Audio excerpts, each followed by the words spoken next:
முதல் வாசகம் திருத்தூதர் பணி அதிகாரம் 18 திருவசனங்கள் 9 முதல் 18 வரை. இரவில் ஆண்டவர் பவுலுக்கு காட்சியில் தோன்றி, அஞ்சாதே, பேசிக்கொண்டே இரு, நிறுத்தாதே, ஏனெனில் நான் உன்னோடு இருக்கிறேன், எவரும் உனக்கு தீங்கிழைக்கப் போவதில்லை. இந்நகரத்தில் எனக்குரிய மக்கள் பலர் இருக்கின்றனர் என்று சொன்னார். அவர் அவர்களுக்கு ஓர் ஆண்டு 6 மாதம் இறை வார்த்தையை கற்பித்து அங்கேயே தங்கியிருந்தார். கலிலோ என்பவர் அக்காயா நாட்டின் ஆட்சியாளராக இருந்தபோது யூதர்கள் ஒருமித்து பவுலை தாக்கி அவரை நடுவர் மன்றத்திற்கு கூட்டிக் கொண்டு வந்து, இவன் திருச்சட்டத்திற்கு எதிரான முறையில் கடவுளை வழிபடுமாறு மக்களை தூண்டி விடுகிறான் என்றார்கள். பவுல் பேச வாயெடுத்த போது கலிலோ அவர்களை நோக்கி, யூதர்களே, ஏதாவது குற்றமோ பழி பாவமோ இருக்குமாயின் நான் பொறுமையுடன் உங்கள் வழக்கை கேட்டிருப்பேன். ஆனால் இது சொற்களையும் பெயர்களையும் உங்கள் திருச்சட்டத்தையும் பற்றிய சிக்கலாய் இருப்பதால் நீங்களே பார்த்து கொள்ளுங்கள்.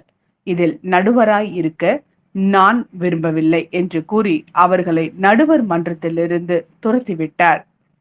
உடனே அவர்கள் அனைவரும் தொழுகை கூட தலைவரான சொஸ்தேனை பிடித்து நடுவர் மன்றத்திற்கு முன்பாக அடித்தனர். ஆனால் கலியோ எதையும் பொருட்படுத்தவில்லை.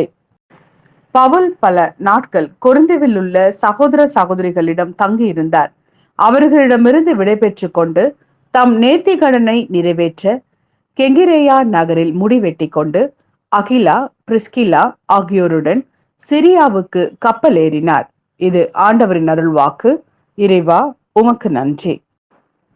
யோவான் எழுதிய நற்செய்தி அதிகாரம் 16 திருவசனங்கள் 20 முதல் 23 வரை.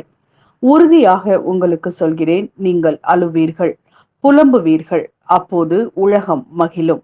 நீங்கள் துயருறுவீர்கள், ஆனால் உங்கள் துயரம் மகிழ்ச்சியாக மாறும்.